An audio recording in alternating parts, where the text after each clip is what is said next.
Praise lord. ఈరోజు దేవుని వాగ్దానము సామెతల గ్రంథము 5వ అధ్యాయము 1 నుంచి చదువుకుందాం. చూడండి. నా కుమారుడా, నా జ్ఞానోపదేశములను ఆలకింపు, వివేకము గల నా బోధకు చెవియొగ్గుము. అప్పుడు నీవు బుద్ధి కలిగి నడుచుకొందువు. తెలుగుని బట్టి నీ పెదవులు మాట్లాడును. జారస్త్రీ పెదవుల నుండి తేనె కారును. దాని నోటి మాటలు నూనె కంటే నూనెపైనవి. దాని వలన కలుగు ఫలము ముసిని పండంత చేదు. అది రెండంచులు గల కత్తి అంత పదును గలది. దాని నడతలు మరణమునకు దిగుటకు దారితీయును. దాని అడుగులు పాతాళమునకు చక్కగా చేరును. అది జీవ మార్గమును ఏమాత్రమును విచారింపదు. దానికి తెలియకుండానే దాని పాదములు ఇటు అటు తిరుగును. కుమారులారా, నా మాట ఆలకింపుడి, నేను చెప్పు ఉపదేశం నుండి తొలగుడి. ఇక్కడ ఎవరైనా సరే జ్ఞానము లేకే తమ యొక్క జీవితాలను ఏం చేస్తున్నారంట? పాడు చేసుకునేవారుగా ఉంటున్నారంట. ఆ జ్ఞానం ఎక్కడి నుంచి వస్తుందంటే స్నేహితుల ద్వారాగా, మనుషుల ద్వారాగా, బంధువుల ద్వారాగా కాదండి. ఆ జ్ఞానం వచ్చేది ఏ జ్ఞానం? మంచి జ్ఞానం వచ్చేది మనుషుల ద్వారాగా అయితే కాదు, కానీ దేవుని మాట వినడము ద్వారాగా దేవుడు జ్ఞానాన్ని ఇచ్చేవాడిగా ఉన్నాడు. ఏంటండి? దేవుని మాట ద్వారాగా జ్ఞానము కలిగేదిగా ఉంది. దేవుని మాట ఏంటంటే, నా కుమారుడ, నా జ్ఞానోపదేశములను ఆలకింపుము అంటున్నాడు. దేన్ని ఆలకించమంటున్నాడు? ఆయన జ్ఞానోపదేశములు చెప్తున్నాడంట.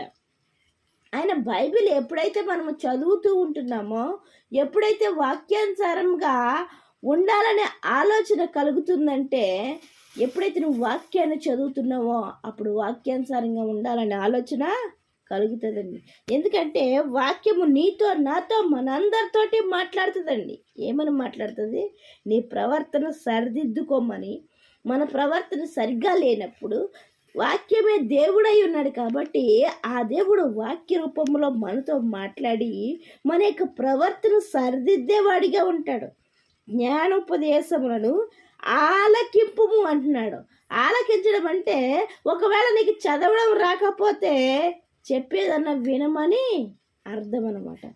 ఇంకా ఏమంటున్నాడు? వివేకము గల నా బోధకు చెవియొగ్గుము. ఎక్కడ కలుగుతుంది జ్ఞానము? బైబిల్లో కలుగుతుంది. బైబిల్ చదివినప్పుడు కలుగుతుంది.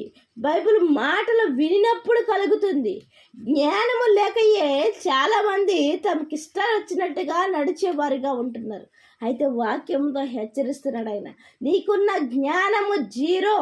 ఎందుకంటే అది దేనికి పనికిరాదు. దాని వలన కలిగేది నష్టమే. ఎందుకంటే అది ఎక్కడికి తీసుకెళ్తుందంట? పాతాళానికి చక్కగా చేరుతుందంట. ఏంటంట? పాతాళానికి చక్కగా చేరుతుంది. దాని నడతలు మరణమునకు దిగుటకు దారి తీయును. దాని అడుగులు పాతాళమునకు చక్కగా చేరును. అది జీవ మార్గము ఏమాత్రం విచారింపదు. ఎవరంట? మాట వినలేని వాళ్ళు, తమ ఇష్టం వచ్చినట్టుగా నడిచేవాళ్ళు, తల్లిదండ్రుల మాట కానీ, ఇంకా దేవుని మాట కానీ, వాక్యానికి కానీ లోబడకుండా ఉండేవారు ఏమవుతున్నారంట? తమ ఇష్టం వచ్చినట్టుగా నడిచేవారుగా ఉంటున్నారంట. ఎందుకంటే మనల్ని అడిగేవాళ్ళు లేరు, చేసేవాళ్ళు లేరు, ప్రశ్నించేవాళ్ళు లేరు. మన ఇష్టము అని వారి ఇష్టం వచ్చినట్టుగా ప్రవర్తించేవారిగా ఉంటున్నారంట. ఎందుకంటే అది ఎక్కడికి వెళ్ళిపోతుందంట?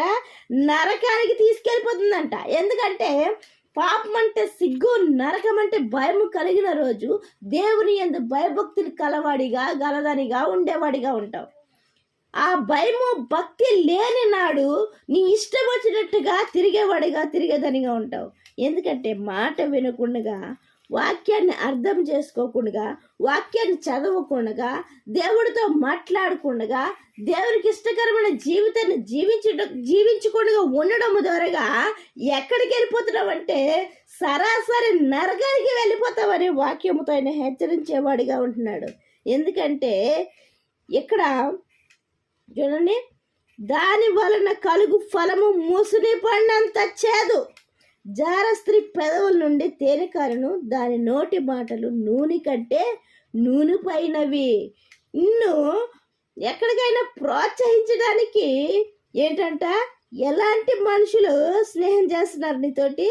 నీ ఇష్టం వచ్చినట్టుగా నడవడానికి, నిన్ను పాతాళంలోనికి పంపించడానికి, నిన్ను నరకానికి పంపించడానికి నీతో స్నేహం చేసేవారు ఏం చేస్తున్నారంట?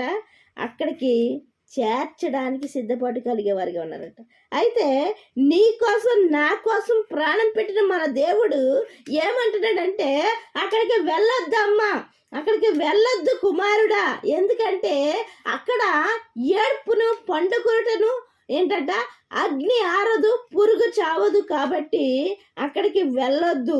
దాని నుంచి తప్పించడానికి మాత్రమే నీ కోసం, మీ అందరి కోసం నేను ప్రాణం పెట్టనని వాక్యంతోనే హెచ్చరించేవాడిగా ఉన్నాడు. ఏమంటున్నాడు?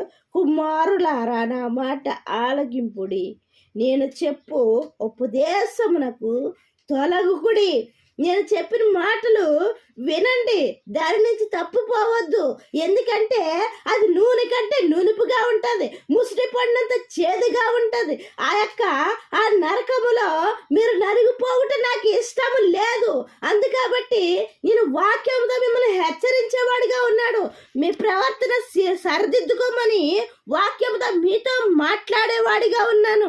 ఎందుకంటే ఏంటంట, మీకు జ్ఞానము లేకయే అలా ప్రవర్తించే వారిగా ఉంటున్నారు. ఉన్న జ్ఞానము అది ఎందుకు పనికిరానటువంటి జ్ఞానము, దేనికి ఉపయోగపడినట్టు జ్ఞానము, జీవితాలు నాశనము చేసుకునే జ్ఞానము.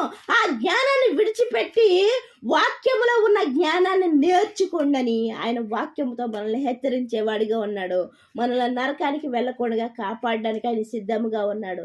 మనము కూడా కాపాడబడాలంటే దేవునికి ఇష్టకరంగా, దేవుని వాక్యానికి లోబడి జీవించే వారిగా ఉందాం. దేవుడిచిన పరిశుద్ధ వాక్యం దీవించిన గాక. వాక్య పరిచర్యలో మీ సహోదరి. ఆమేన్.